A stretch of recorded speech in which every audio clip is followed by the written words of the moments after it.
अब इसी पेज पे जो है 2 क्वेश्चंस हैं। ठीक है, क्या क्वेश्चंस हैं कि जीएफआर जो होता है वो कब बढ़ता है और जो फिल्ट्रेशन फ्रैक्शन होता है वो कब बढ़ता है।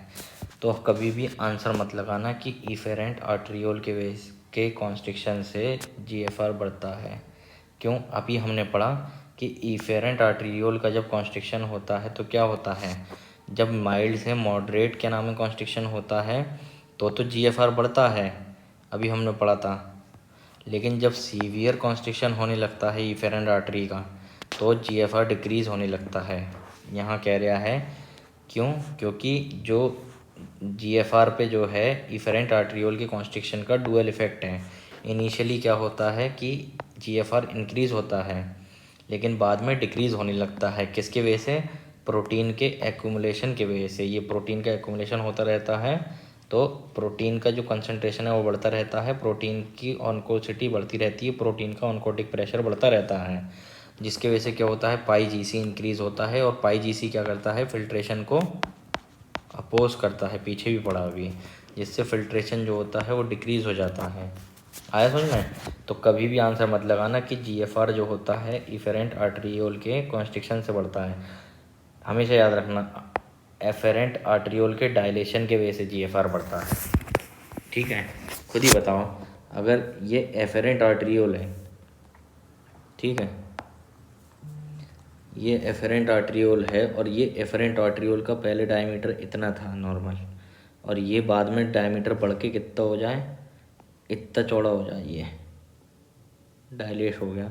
तो अब खुद बता कि कितनी मात्रा में फ्लूइड यहाँ पर आएगा, ढेर सारा फ्लूइड आएगा। और ढेर सारा जब फ्लूइड आएगा, बहुत ज़्यादा भर भर के फ्लूइड आएगा, तो भर भर के यहाँ पे फिल्टर होएगा, और भर भर के यहाँ से फिल्टर होएगा तो यानी कि जीएफआर जो होएगा वो इंक्रीज़ हो जाएगा, क्योंकि जो प्रेशर है हाइड्रोस्टैटिक प्रेशर ग्लोमेरुलोर का वो इंक्रीज़ हो जाएगा इतना सारा फ्लूइड आने की वजह से यहाँ पे।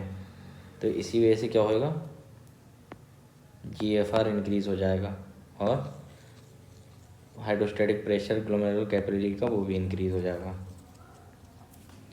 आगे समझ में? अब बात आती है, दूसरा क्वेश्चन ये आता है कि फिल्ट्रेशन फ्रैक्शन किस में इंक्रीज़ होता है। तो अभी मैंने बताया था, जब भी इफेरेंट आर्टीरियोल का कॉन्स्ट्रिक्शन होता है तो रीनल प्लाज्मा फ्लो घट जाता है। क्यों घट जाता है? क्योंकि जब ब्लड इधर से ही नहीं निकलेगा आगे की तरफ को, जब इधर से नहीं निकलेगा आगे की तरफ तो क्या होगा, यहाँ से पीछे से भी ब्लड कम आएगा, यहाँ से डिक्रीज़ हो जाएगा ब्लड आना, यहाँ से यहाँ की तरफ ब्लड आना डिक्रीज़ हो जाएगा, और कम ब्लड आएगा तो कम यहाँ पे फ्लो हो जाएगा, और फ्लो कम हो जाएगा तो रीनल प्लाज्मा फ्लो डिक्रीज़ हो गया, और रीनल प्लाज्मा फ्लो डिक्रीज़ हुआ। और लेकिन जीएफआर तो बढ़ गया है, initial mild to moderate condition में जीएफआर तो बढ़ गया है। तो मैंने अभी बताया था फ्रैक्शन, इस पे क्या असर पड़ता है फिल्ट्रेशन फ्रैक्शन पे, कि ऊपर का वाला वैल्यू बढ़ रही है, नीचे वाली घट रही है, तो ओवरऑल ये क्या होएगा, ये ओवरऑल बढ़ेगा, इंक्रीज़ होएगा। आया समझ में? ये वाला पेज भी हो गया, 2 एमसीक्यू हो गए, एक ये एमसीक्यू हो गया, एक ये एमसीक्यू हो गया।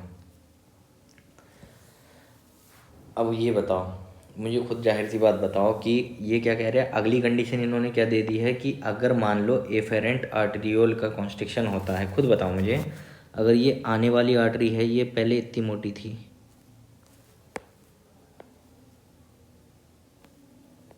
पहले इतनी चौड़ी थी, ठीक है, इसको हमने क्या करा, इसको पतला कर दिया।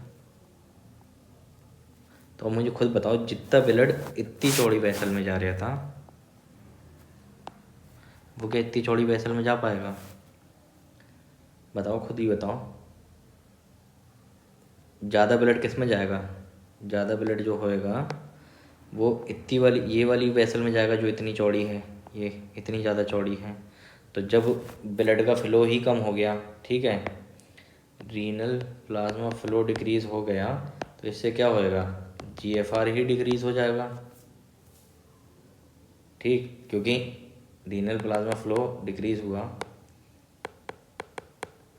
तो जो भी यहाँ पे प्रेशर बनना था ज़्यादा फ्लूइड की वजह से, ज़्यादा फ्लूइड आएगा नहीं, तो क्या होएगा, जो हाइड्रोस्टैटिक प्रेशर होएगा ग्लोमेरुलर कैपिलरी में, ये डिक्रीज़ होएगा और ये डिक्रीज़ हुआ, तो इसके डिक्रीज़ होने से क्या होएगा, GFR डिक्रीज़ होएगा। ये जो है इसको रीनल ब्लड फ्लो पढ़ना, RBF, ठीक है, क्योंकि यहाँ से क्या आ रहा है, आर्टरी में से ब्लड आ रहा है और ब्लड का फ्लो कम हो गया, ठीक है, ये ब्लड का फ्लो कम हो गया, डिक्रीज़ हो गया, तो क्या हुआ, जो प्लाज्मा हाइड्रोस्टैटिक प्रेशर, वो इसका हाइड्रोस्टैटिक प्रेशर जो था ग्लोमेरुलर कैपिलरी का, वो डिक्रीज़ हो जाएगा और वो डिक्रीज़ होएगा तो क्या होएगा, GFR हमारा पूरा डिक्रीज़ हो जाएगा। किसके वजह से, कॉन्स्ट्रिक्शन होने की वजह से एफेरेंट में आने वाली में। और एफेरेंट आर्टरियोल को कॉन्स्ट्रिक्ट कौन कराता है, नॉरएपिनेफ्रिन कराती है, ये भी याद रखना। कभी एग्ज़ाम में केस कंडीशन दे के कहते एग्जामिनर, एक पेशेंट था उसकी ये कंडीशन थी, डॉक्टर ने उसको क्या नाम है, ये कोई एक ड्रग दिया, जिस ड्रग को लेने के बाद से उसकी क्या नाम है, यूरिन नहीं बन रही है या यूरिन नहीं आ रही है उसकी, या यूरिन की क्वांटिटी बहुत कम हो गई है, इतने ml उसने मूता है अब तक 24 घंटे में, 36 घंटे में, तो बताओ किस ड्रग का ये साइड इफ़ेक्ट हो सकता है, तो नॉरएपिनेफ्रिन का हो सकता है। और अब आओ, इफेरेंट आर्टरियोल को कॉन्स्ट्रिक्ट कौन कराता है, तो इफेरेंट आर्टरियोल को कॉन्स्ट्रिक्ट कौन कराता है, एंजियोटेंसिन 2 कराता है, जो हमने पढ़ा था उस दिन फार्मा में। तो एंजियोटेंसिन 2 क्या कराता है, कॉन्स्ट्रिक्शन कराता है, हमने वहाँ पे पढ़ा था, बस कॉन्स्ट्रिक्शन कराता है, किसका कराता है, इफेरेंट आर्टरियोल का। तो इनिशियली हमने अभी पीछे ही पढ़ा, यहाँ पे इनिशियली क्या होता है, माइल्ड टू मॉडरेट कॉन्स्ट्रिक्शन में GFR जो होता है इंक्रीज़ होता है, लेकिन जब सीवियर इफेरेंट आर्टरियोल का कॉन्स्ट्रिक्शन होने लगता है तो GFR डिक्रीज़ होने लगता है। वही कह रहा है, क्यों डिक्रीज़ होने लगता है, क्योंकि प्रोटीन की मात्रा बढ़ती जाती है, तो प्रोटीन का ऑनकोटिक प्रेशर या फिर प्रोटीन की कंसंट्रेशन बढ़ती जा रही है, जिससे ये इसको फिल्ट्रेशन को अपोज करता है, और फिल्ट्रेशन अपोज होने की वजह से ग्लोमेरुलर फिल्ट्रेशन रेट जो होता है वो डिक्रीज़ हो जाता है। ऐसे ही एक और कंडीशन है, एक कंडीशन ये है कि अगर मान लो डायलेशन हो जाए किसका, एफेरेंट का, यानी कि ये वाला जो है ये डायलेट हो जाए, तो मैंने अभी बताया अगर ये डायलेट हो गया तो इसको डायलेट कौन कौन करते हैं, प्रोस्टाग्लैंडिन करते हैं। तो डायलेट हो गया तो फ्लो, रीनल ब्लड फ्लो क्या नाम है, डायलेट होने की वजह से अगर इसको हम डायलेट कर देंगे, बिल्कुल इसके अपोजिट होएगा, डायलेट होएगा तो रीनल ब्लड फ्लो इंक्रीज होएगा डायलेट होने की वजह से। रीनल ब्लड फ्लो इंक्रीज हुआ, रीनल ब्लड फ्लो इंक्रीज होने की वजह से क्या होएगा, हाइड्रोस्टैटिक प्रेशर जो होएगा वो इंक्रीज होएगा, जिससे GFR होएगा वो इंक्रीज होएगा। तो यही कह रहा है यहाँ पे कि GFR इंक्रीज होएगा और रीनल ब्लड फ्लो भी इंक्रीज होएगा एफेरेंट के आने वाले की तरफ से डायलेट होने से। आया समझ में? ऐसे ही कह रहा है, अगर इसको हमने डायलेट कर दिया, अब निकलने वाले को डायलेट कर दिया,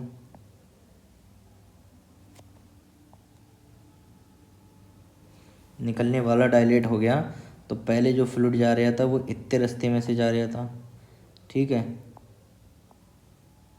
अब जा रहा है इतने रास्ते में से,